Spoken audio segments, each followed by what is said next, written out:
Blíži sa čas vianočných večierkov, rôznych párty, plesová sezóna, tak je najvyšší čas, aby sme sa naučili urobiť si krásny účes aj doma, bez pomoci možno kaderníka, a to za pár minút. Poradí nám Katka Ferancová, špecialistka z Planého. Dobré ráno. Ahoj, Kati. Ahoj. Prosím ťa, ktorý spotrebič by v kúpeľni žiadnej ženy nemal chýbať? Určite by nemal chýbať kvalitný sušič vlasov. To je základ. Čo to ale znamená, že kvalitný? Kam sa vlastne posunuli tie technológie, tie sušiče, ako vyzerali kedysi a ako možno vyzerajú dnes? No, hlavne majú kvalitnejšie motory, ktoré majú dlhšiu životnosť, sú tikšie a tým pádom, že sú menšie, tak je ten fén alebo sušič vlasov ľahší.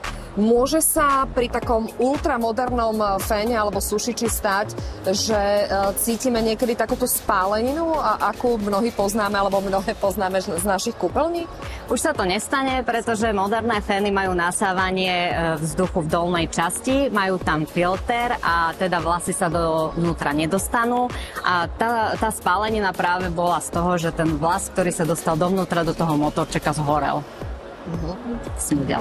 Takže nasávajú stadiaľto, vyfúkujú stadiaľto. Moderné motorčeky zabezpečujú to, že sú teda tikšie podstatne, to je dôležité. Čo znamená tzv.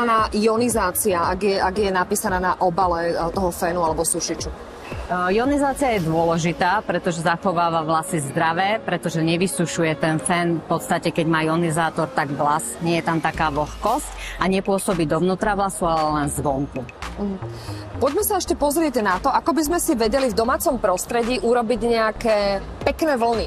Čo všetko máme k dispozícii? V dnešnej dobe je už veľa takýchto spotrebičov na trhu, ktorými si dokážete spraviť pekné vlny, a dôležité je vedieť napríklad, že sú vonkovače takzvané, ktoré sú dobíjateľné. Môžete si ich zobrať so sebou, nezavadzia vám kábel ani v kúpeľni, môžete si ten styling v podstate pripraviť kdekoľvek v byte. Funguje to tak, že priložíte len k hlave a spustíte gombík.